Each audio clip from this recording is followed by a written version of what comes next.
समुद्र किनारे बैठकर आप लोगों ने लहरों का आनंद उठाया होगा, या फिर अगर आप समुद्र तक नहीं पहुंचे हैं तो बहुत सारी मूवीज में किसी बीच के किनारे बहुत सारे लोगों को टहलते हुए देखा होगा और समुद्र से आती हुई लहरों को देखा होगा। अब ये लहरें कई बार इस तरीके से आती हैं, छोटी छोटी लहरें, और कई बार ये ऊंची ऐसी लहरें आती हैं।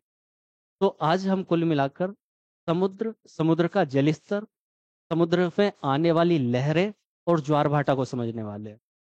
क्या ये जो लहरें आप लोगों ने देखी हैं, क्या यही ज्वार भाटा भाटा होता है? क्या यही टाइड्स होती हैं? नहीं, ये टाइड्स नहीं होती है। तो फिर टाइड्स क्या होती है, ज्वार भाटा क्या होता है, और फिर ज्वार भाटा समुद्र में कैसे आता है, और ये लहरें क्यों बनती हैं और कहाँ चली जाती है? तो आज हम इसी सब को समझने वाले हैं। इससे पहले हम देखिए समझ क्या रहे थे। हम समझ रहे थे सूर्य, पृथ्वी और चंद्रमा का रिलेशन। सूर्य, पृथ्वी और चंद्रमा के रिलेशन में हमने अभी तक जो समझा, मैं एक बार आपको दिखा देता हूँ।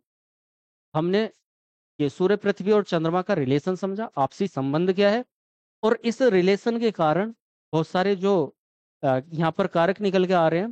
देखिए, पूर्णिमा, अमावस्या, चंद्र ग्रहण, सूर्य ग्रहण, इनका आपस में संबंध समझा। ये सूर्य ग्रहण, चंद्र ग्रहण क्यों हो रहे हैं, पूर्णिमा अमावस्या क्यों होती है, शुक्ल पक्ष, कृष्ण पक्ष क्या होता है, चंद्र कलाएं क्या होती हैं, इन्हें सभी को डिटेल में समझा। फुल मून, न्यू मून, ये सब हमने समझ लिया है। इससे रिलेटेड और भी तथ्य, ये सारी चीजें समझ लिया है। तो ये पहला पार्ट, यदि आप लोगों ने नहीं देखा हो तो डिस्क्रिप्शन में लिंक मिल जाएगा, आप लोग देख लीजिएगा। इसके साथ साथ चंद्रमा क्या है, चंद्रमा से रिलेटेड सारी चीजें आप लोगों को वहीं पर सारे लिंक्स मैं दे दूंगा, या फिर आप ज्योग्राफी की प्ले लिस्ट में भी जा सकते हैं और एक सीक्वेंस में सारी चीजों को देख सकते हैं। चंद्रमा भी मिलेगा, सूर्य भी मिलेगा, सौरमंडल भी मिलेगा, और सूर्य, पृथ्वी, चंद्रमा, इनका सबका आपस में रिलेशन भी मिलेगा। तो चलिए फिलहाल आज हम टाइड्स को समझने वाले हैं। ये एक चित्र है। आज हम समझने क्या वाले हैं, ज्वार भाटा, टाइड्स और एब को समझने वाले हैं। अगर किसी को केवल फैक्ट चाहिए तो वो यहाँ से कलेक्ट कर सकते हैं, लेकिन लॉजिकली अगर समझना हो, क्योंकि मैं सारी चीज़ों को लॉजिकली ही समझा रहा हूँ, शुरू से अब तक आपने देखा होगा। यदि ऐसे ही समझना है तो ये समझ लेते, मेरे साथ बने ही रहिए। और यदि अभी तक सारथी से नहीं जुड़े हैं तो जुड़ जाइए, क्योंकि ऑनलाइन में, मैंने पहले ही बताया, ऑनलाइन में शुरुआत है, लेकिन ऑफलाइन में कई सालों का अनुभव है जो यहाँ पर मैं देने वाला हूँ। तो जुड़ जाइए, और चीज़ें अच्छी लगती हैं, लॉजिकल और कॉन्सेप्चुअल अच्छी लगती हैं तो लाइक भी जरूर कर दीजिएगा। चलिए, देखो ये कुछ फैक्ट्स हैं, इन्हें हम बाद में एक बार देख लेते हैं। क्या है, सूर्य, पृथ्वी, चंद्रमा की आकर्षण शक्तियों के कारण ज्वार भाटा आता है। सागरीय जल का ऊपर उठना ये ज्वार है, नीचे गिरना, पीछे हटना भाटा है। चंद्रमा की शक्ति अधिक उत्तरदायी होती है, कितनी, लगभग दुगनी, पृथ्वी के निकट होने के कारण। ये केवल एक फैक्ट, कुछ फैक्ट्स, इनको समझेंगे अभी सभी चीजों को। चंद्रमा अधिक उत्तरदायी है, ये हमने देख लिया। दीर्घ ज्वार होती हैं, वृत्त ज्वार होती हैं, इन्हें स्प्रिंग टाइड्स बोलते हैं। जब सूर्य, पृथ्वी, चंद्रमा एक सीधी रेखा में हो, जिसको सिजगी बोलते हैं, या अमावस्या, पूर्णिमा की कंडीशन। विश्व की सबसे ऊंची ज्वार कनाडा की फंडी की खाड़ी में आती है, 15 से 20 मीटर ऊंची। लघु ज्वार जब सूर्य, पृथ्वी और चंद्रमा समकोण पर हो, शुक्ल पक्ष और कृष्ण पक्ष की सप्तमी या अष्टमी को। बाकी ये है। तो देखो, सबसे पहले हम आते हैं यहाँ पर, और ये है क्या, थोड़ा सा समझ लेते हैं, फिर उसके बाद में फैक्ट्स देख लेंगे। तो देखो होता क्या है, सूर्य, पृथ्वी और चंद्रमा, इनके आपसी संबंध को समझते हुए आप लोग इतना ध्यान रखना है, जो मैं ऑलरेडी बता चुका हूं, कि तीनों है क्या, तीनों के साथ में लगता है ग्रेविटेशनल फोर्स, गुरुत्वाकर्षण बल, एक आकर्षण बल जो तीनों को आपस में बांधे हुए है। और इस तरीके से इस बल ने सामंजस्य बिठा लिया है कि पृथ्वी सूर्य के चारों तरफ घूमती है और चंद्रमा पृथ्वी के चारों तरफ घूमता है। इतना समझ, ये तो है ही सभी को। अब ये सब हुआ किस कारण है, तो ग्रेविटेशनल आकर्षण बल के सामंजस्य बिठा लेने के कारण, ठीक। अब कम से कम ये सामंजस्य बिठाया तो ठीक है, लेकिन वो कहीं ना कहीं इफेक्ट कम ज्यादा तो डालेगा, क्योंकि बल तो लगा ही हुआ है एटलीस्ट। अब बल कैसे इफेक्ट डालेगा, क्योंकि चंद्रमा जब इसके चारों तरफ घूम रहा है, पृथ्वी के चारों तरफ, तो ये सूर्य और पृथ्वी जो ये तालमेल है, सूर्य, पृथ्वी, देखो अभी चंद्रमा इधर है तो गुरुत्वाकर्षण में कुछ चेंज होगा। जब चंद्रमा इधर आएगा गुरुत्वाकर्षण में चेंज होगा, जब इधर जाएगा तो चेंज होगा। वो चेंज क्या होगा, वो चेंज ये होगा कि देखो, सबसे पहले ये समझना है हमें, गुरुत्वाकर्षण बल क्या करता है, आकर्षण बल है जो किसी भी चीज को अपनी तरफ खींचता है। अब सामंजस्य तो इनका बैठ गया है, लेकिन फिर भी चंद्रमा या सूर्य अपनी तरफ तो खींचेंगे पृथ्वी की चीजों को या पृथ्वी को। सूर्य क्योंकि बहुत दूर है, सूर्य बहुत दूर है, कितना दूर है, लगभग 15 करोड़ किलोमीटर के आसपास, तो ये उतना इफेक्ट नहीं डालता है। पृथ्वी की चीजों को अपने पास में खींचने की कोशिश उतना ज्यादा नहीं करता है। एक बिल्कुल सही पॉइंट पर है। लेकिन चंद्रमा पृथ्वी के बहुत पास है, और बहुत पास कितना, लगभग 3,84,000 किलोमीटर के आसपास। सूर्य की तुलना में बहुत पास। अगर आप बोलेंगे कि अपने गांव से और शहर तक का सफर, तो बहुत कम होगा, लेकिन सूर्य की तुलना में ये पृथ्वी के बहुत पास है। अब जब बहुत पास है, साथ के साथ ये अपनी कंडीशंस बदलता है, जिनको बोलते हैं चंद्रकलाएं। समझाया हुआ है मैंने। चंद्रकलाएं ये अपनी स्थिति को बदलता है पृथ्वी के सापेक्ष घूमते हुए। पृथ्वी भी रोटेशन कर रही है, ठीक है। ये कभी पृथ्वी से बहुत ज्यादा दूर होता है और कभी बहुत ज्यादा पास होता है। तो इन सारे कारणों से क्या होता है, इसका जो आकर्षण बल है वो कभी ज्यादा हो जाता है और कभी कम हो जाता है। इतना समझ गए। फिर से बताता हूँ कि जो गुरुत्वाकर्षण है किसी भी चीज को अपनी तरफ खींचता है। सूर्य बहुत दूर है तो उतना इफेक्ट नहीं डाल रहा है। चंद्रमा इसके चारों तरफ घूम रहा है और अपने फेसेस चेंज करते करते घूम रहा है, कंडीशंस बदलते बदलते घूम रहा है, जिससे उसका गुरुत्वाकर्षण कभी ज्यादा और कभी कम हो जाता है, ठीक है। और उसी कम और ज्यादा होने के कारण, ठीक है, क्या होता है, ज्वार भाटा जैसी स्थिति बनती है। अब ज्वार भाटा क्या है उसको समझते हैं। तो देखो, ज्वार भाटा क्या है, जो लहरें, तो कभी ये लहरें छोटी थी, ठीक है, कभी बड़ी बड़ी लहरें। तो ये ज्वार भाटा नहीं है, ये क्या है, सरफेस पर आने वाली वेव्स, लहरें। लहरें अलग चीज है, ज्वार भाटा अलग चीज है। अब देखते हैं वो है क्या। तो देखो, एक उदाहरण मैं सीधा सीधा सा ले रहा हूं, इससे आपको बिल्कुल क्लियर हो जाएगा। आपने, कोई नदी आपके आसपास होगी, जैसे हमारे पास गंगा है, हम गंगा को देखते हैं। या फिर आपके पास नदी नहीं हो, नहर होगी कोई, तो कभी आप देखेंगे कि जैसे गर्मियां हैं, बारिश नहीं हो रही है, तो उस नदी में पानी बहुत कम हो जाता है या नहर में पानी बहुत कम हो जाता है। जैसे ही बारिश होती है, बहुत ज्यादा होती है, बहुत ज्यादा बारिश हुई, तो नदी में या नहरों में बाढ़ आने लगती है और उनका जल स्तर बहुत ऊपर उठ जाता है, ठीक है। जब जल स्तर कम होगा, तो गंगा जी या फिर किसी भी नदी में ये जो जल है वो किनारों से थोड़ा दूर चला जाएगा। किनारों से दूर चला गया, दोनों किनारों से। जब जल स्तर ज्यादा हो जाएगा तो वो किनारों की तरफ बढ़ जाएगा, समझे। तो ये जो जल स्तर का कम होना, किनारों से दूर हट जाना, जल स्तर का नीचे चला जाना, सूखा होने की या किसी भी कंडीशन की वजह से नीचे चला जाना, ये हुआ भाटा। और जो जल स्तर बढ़ गया, जल स्तर बढ़ा और किनारों तक पहुंच गया, किनारों पर भी ऊपर आ रहा है, और फिर एक अलर्ट जारी कर दिया जाता है, तो वो जल स्तर का बढ़ना ऊपर किनारों तक, उसको बोलते हैं हम ज्वार, टाइड्स। तो समझ में आ गया टाइड्स क्या। अब ये वेव्स क्या है, देखो, ध्यान करो। जब जल स्तर कम हुआ, पानी नहीं है, बहुत कम पानी है, नहर में बहुत कम पानी है, या फिर जो नदी है या फिर गंगा जी है, जब बहुत कम पानी है, लहरें तो तब भी आ रही हैं, लहरें तब भी आई ना। और जब बहुत ज्यादा पानी हुआ, लहरें तब भी आई, बस इतना हुआ, तब बहुत ऊंची ऊंची लहरें आएंगी, यही होगा ना। तो लहरें आती रहती हैं। लहरों का कारण क्या है, लहरों का कारण है जल की कंडीशंस की। जल क्या है, एक द्रव है, और द्रव की कंडीशन है कि वो रिजिड फॉर्म में, एक दृढ़ अवस्था में नहीं रह सकता, इधर उधर भटकेगा। तो इधर उधर हिलने के कारण, क्यों, क्योंकि सहसंजक आसंजक बल, अगर आपने पढ़े हो, नहीं पढ़े हो तो फिलहाल इतना ही समझ लो कि उसके कण आपस में ठोस की तरह रुके हुए नहीं होते, इधर उधर हिल रहे हैं। तो उसकी वजह से जल में वेव्स आती हैं, तरंगे आती हैं।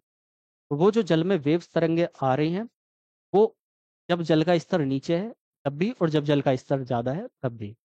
तो वो हुई तरंगे, लहरें या फिर वेव्स।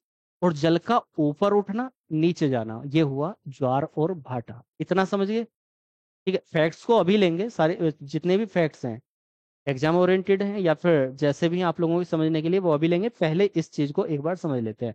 तो ज्वार भाटा मेरे हिसाब से पूरी तरह समझ में आ गया होगा, ठीक है। अब ज्वार भाटा में आया था दीर्घ ज्वार और लघु ज्वार। तो दीर्घ ज्वार, लघु ज्वार क्या है। तो ज्वार भाटा, देखो, पहली कंडीशन, ज्वार भाटा के लिए उत्तरदायी कारक क्या है, तो सूर्य, पृथ्वी, चंद्रमा का आपसी गुरुत्वाकर्षण बल। अब आपने न्यूटन का एक लॉ पढ़ा होगा, नहीं पढ़ा होगा, फिजिक्स में आप पढ़ेंगे, नहीं पढ़ेंगे तो भी छोड़ सकते हैं फिजिक्स यदि आपके पास नहीं हो, लेकिन पढ़नी तो चाहिए। तो देखो, कुल मिला के मैं ही बता देता हूँ कि जो द्रव्यमान होते हैं, द्रव्यमान के गुणनफल के समानुपाती आकर्षण बल, आकर्षण बल की बात कर रहा हूं मैं, जी बराबर MEM/R², है ना, पढ़ा होगा कुछ ऐसे करके। तो द्रव्यमानों के गुणनफल के समानुपाती, लेकिन उनकी बीच की दूरी के वर्ग के, स्क्वायर के अनुक्रमानुपाती होता है, व्युत्क्रमानुपाती हो, कुछ ऐसे करके। मतलब कुल मिलाकर क्या है, इसके द्रव्यमान से पृथ्वी पर उतना इफेक्ट नहीं आया जितना दूरी का इफेक्ट आएगा। कुल मिलाकर ये चीज समझने की है। तो यहाँ पर चंद्रमा क्योंकि बिल्कुल निकट है, तो तीनों का आकर्षण बल ज्वारभाटा के लिए उत्तरदायी है, लेकिन अधिक उत्तरदायी कौन है, चंद्रमा का निकट होना। ठीक है, चंद्रमा कितना, लगभग दुगना, दुगना फोर्स लगाता है। अब चंद्रमा की स्थिति बदल रही है, चंद्रकलाएं हमने सारी समझी। शुक्ल पक्ष क्या होता है, कृष्ण पक्ष क्या होता है, वो वीडियो देख लेना, समझ में आ जाएगा बिल्कुल अच्छे से। लेकिन मैं यहाँ पर इतना बता देता हूँ जितना काम का है। इसको बोलते हैं न्यू मून। न्यू मून मतलब अमावस्या।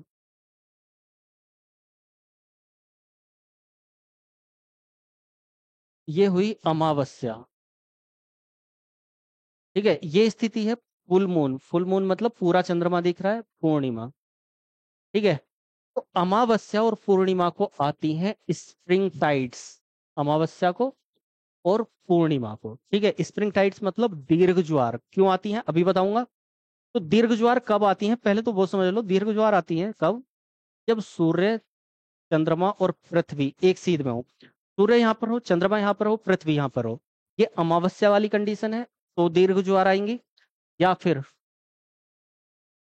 सूर्य यहाँ पर हो, पृथ्वी यहाँ पर हो और चंद्रमा यहाँ पर हो, ये पूर्णिमा वाली कंडीशन है। क्यों है, क्योंकि सूर्य से यहाँ लाइट पड़ेगी और ये पृथ्वी से दिखाई देगी, तो ये पूर्णिमा है। सूर्य से यहाँ पर लाइट पड़ेगी इधर की साइड में, इधर नहीं पड़ेगी, तो ये पृथ्वी से अंधेरा दिखाई देगा, इसलिए ये अमावस्या है। ठीक है, तो जब अमावस्या वाली कंडीशन हो तब भी ये दीर्घ ज्वार आएंगे, जब पूर्णिमा वाली कंडीशन हो तब भी दीर्घ जाएंगी। कंडीशन केवल एक ही, जब ये एक सीध में हो। क्यों हो अभी बताऊंगा, ये फोर्स कैसे काम कर रहा है वो ध्यान से समझ लेना। जब ये 90 डिग्री पर हो, 90 डिग्री मतलब सूर्य यहाँ पर, चंद्र, पृथ्वी यहाँ पर, चंद्रमा यहाँ पर 90 डिग्री। ठीक है, तब क्या आएंगी, तब आएंगी नीप टाइड्स, लघु ज्वारें। जब क्या हो, ये 90 डिग्री, सूर्य यहाँ पर, पृथ्वी यहाँ पर, चंद्रमा यहाँ पर, जब 90 डिग्री पर हो तो नीप टाइड्स, लघु ज्वारें। तो सीधा सीधा सा बस एक चीज ध्यान में, दीर्घ ज्वार, दीर्घ ज्वार का मतलब ऊंची ऊंची, जब जल का स्तर ऊंचा ऊंचा, ऐसे नहीं उछल रहा है कूद रहा, उछल रहा कूद रहा, जब जल का स्तर बहुत ऊपर पहुंच गया, जब जल का स्तर नीचे रह गया, तो दीर्घ ज्वार और लघु ज्वार। ठीक है, अब देखो, दीर्घ ज्वार कब हुई, जब तीनों एक सीध में है, चाहे तो यहाँ पर है चंद्रमा, चाहे वहां पर है। लघु ज्वार कब हुई, जब 90 डिग्री पर है। इसको ऐसे एग्जाम्पल से समझे, मैं यहाँ पर खड़ा हूँ सीधा। ठीक है, पहली बात, अगर कोई सैद्धांतिक रूप से समझना चाहे तो ऐसे समझ सकता है कि ये एक सिद्धांत है कि ग्रेविटेशनल फोर्स या फिर आकर्षण बल, गुरुत्वाकर्षण बल एक सीध में ज्यादा लगता है और 90 डिग्री पर कम लगता है। इसको प्रैक्टिकली ऐसे समझ सकते हैं, मैं यहाँ पर खड़ा हूँ, एक दानव सा व्यक्ति इधर खड़ा है मेरे, यहाँ पर खड़ा है, एक मुझसे छोटा व्यक्ति यहाँ पर खड़ा है। मैंने एक हाथ दानव ने पकड़ लिया मेरा, एक हाथ मेरा इस छोटे वाले व्यक्ति ने पकड़ लिया, दोनों ने खींचा, दोनों ने खींचा, तो मैं इधर खिंच जाऊंगा।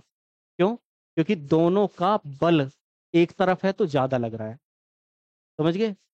दूसरी कंडीशन, ये क्या हुआ, सूर्य था, चंद्रमा था, पृथ्वी, हो गए, बल ज्यादा लग रहा है। सूर्य, चंद्रमा को मैंने उठाया, इधर ले गया, यहाँ पर लाकर खड़ा कर दिया। अब चंद्रमा मेरे पास है बिल्कुल, सूर्य बहुत दूर है, पृथ्वी में है। ठीक है, तो ये इधर की तरफ खींच रहा है, लेकिन ये पास होने की वजह से ये भी बराबर बल लगा रहा है। ये बोल रहा है मैं ज्यादा पास हूँ, ज्यादा फोर्स लगाऊंगा, ये और ज्यादा लगा रहा है, और ज्यादा खींचा, ये खींच रहा है, ये खींच रहा है, दोनों खींचातानी चल रही है, खींचातानी चल रही है, लेकिन फोर्स दोनों ज्यादा लगा पा रहे हैं। इससे क्या होगा, वही मेरा जल स्तर इधर उधर जाएगा, क्योंकि मैंने बता दिया। देखो, एक चीज ध्यान रखनी है, पूरी पृथ्वी पर ये बल लगता है, लेकिन जमीन तो उठ के भग नहीं जाएगी। जमीन से तो ऐसा होगा नहीं कि हमारा घर ऊपर उठा फिर नीचे आ गया, ऊपर उठा फिर आ गया, ऐसा तो होगा नहीं। तो ऐसी फॉर्म कहाँ पर हो सकती है? केवल पानी में, क्योंकि पानी ऊपर नीचे हो सकता है। तो वही बल, पहली कंडीशन। दूसरी कंडीशन, दोनों ने खींचा, बल ज्यादा लगा, पानी फिर उथल पुथल मचाई, ठीक है, बल ज्यादा लगा। अब क्या था, अगर मैं इसको 90 डिग्री कर देता हूँ, यहाँ से मैंने यहाँ उठाया था, अब यहाँ से बोलता हूँ कि भाई अभी तुम ज्यादा बल लगा रहे हो, मैं इसको क्या करता हूँ, चंद्रमा को उठा के यहाँ सीधा लाता हूँ। सूर्य, चंद्रमा, पृथ्वी। अब क्या कंडीशन होगी, ये इधर खींचेगा, इधर बल लगाएगा, ये इधर बल लगाएगा। अगर ये दोनों आमने सामने बल लगा दे तो मेरे हाथ तोड़ देंगे, लेकिन मैं इसको इधर किया, चालाकी दिखाई, ये इधर लगा रहा है, मैं इधर लगा रहा हूँ, ये सूर्य, चंद्रमा, पृथ्वी। अब देखो मैं इन दोनों के बल, ये इधर खींच ले ये इधर खींच ले, मैं इनके बीच में से अपने बल को लगा सकता हूँ। लगा, तो इसका मतलब क्या हुआ, इसका मतलब ये हुआ कि जब इसका इधर बल था 90 डिग्री पर है, तो वो बल क्या होता है, क्षीण हो जाता है, वो बल डिवाइड हो जाता है और मेरा बल ज्यादा लग जाता है। तो इस वजह से अब इनके बीच में से निकल के भी भाग सकता हूं मैं, और इनके बल को मैं कमजोर भी कर सकता हूँ। तो ये बल क्या होता है, 90 डिग्री पर डिवाइड हो जाता है। तो इसलिए ध्यान से समझना कि जब ये सीधी रेखा में है, तो तब क्या होगा, बल ज्यादा लगेगा, और यहाँ पर दीर्घ ज्वार आएंगी, ठीक है, दीर्घ ज्वार। और जब ये 90 डिग्री पर है तो क्या होंगी, लघु ज्वार आएंगी, ठीक है, लघु ज्वार। बस इतना था। अब देखो सारी चीजों को हम फैक्ट्स पर लेकर चलते हैं, एक एक करके समझ लेना। ये सारी चीजें मैंने समझा दी हैं। तो ज्वार भाटा क्या है, ज्वार भाटा मैंने बता ही दिया। समुद्र की लहरें, लहरें अलग चीज है, वेव्स अलग चीज है। ज्वार भाटा क्या है, समुद्र के स्तर का ऊपर जाना नीचे आना, ठीक है। होता क्या है, सूर्य पृथ्वी चंद्रमा के आकर्षण शक्तियों के कारण होता है, ऑलरेडी मैंने बता दिया। सागरीय जल का ऊपर या ऊपर जाएगा तो आगे बढ़ेगा अपने आप ही। जब भी जल स्तर ऊपर जाएगा जब भी तो समुद्र के किनारे की तरफ आता हुआ हमें दिखेगा।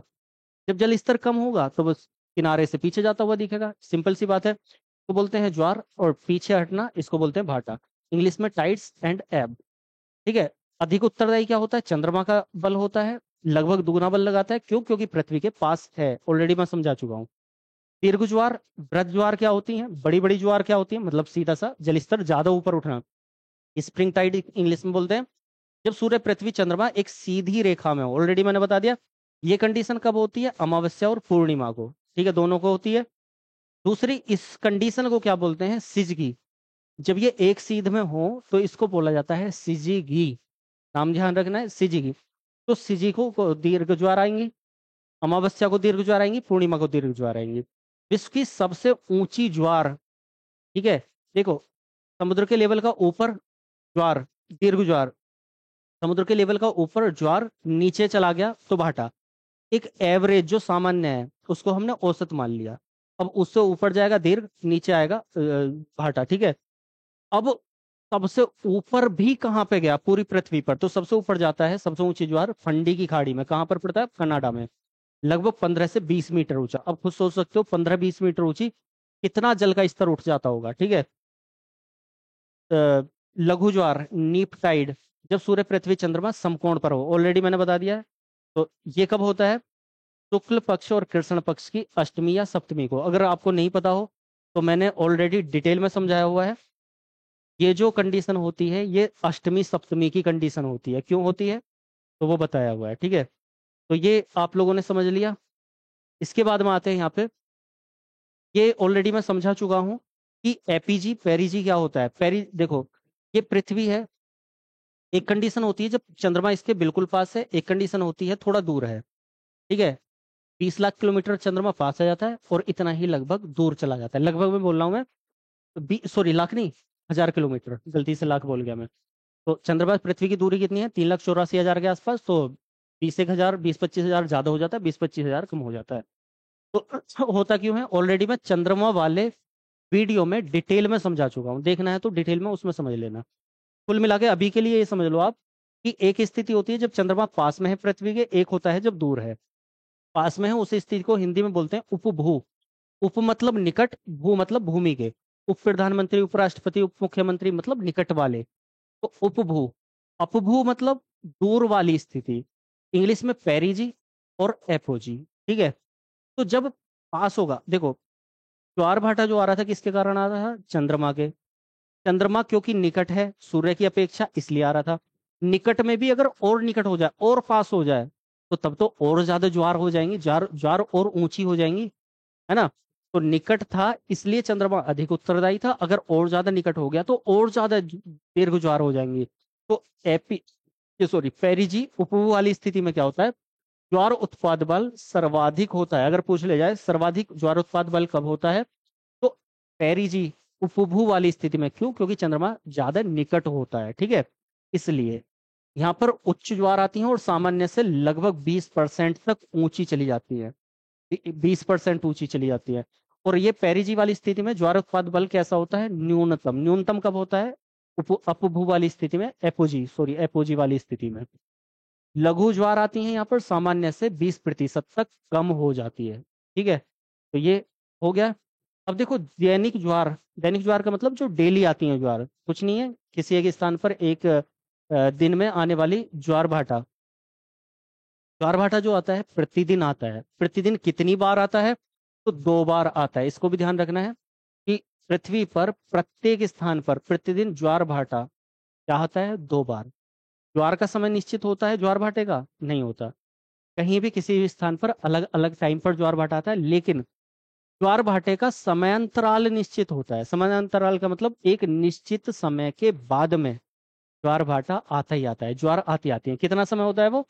तो 2 बार आता है दिन में। और कब? देखो 2 बार क्यों आता है थोड़ा सा बता देता हूँ। ये पृथ्वी है, रोटेशन कर रही है, ठीक है।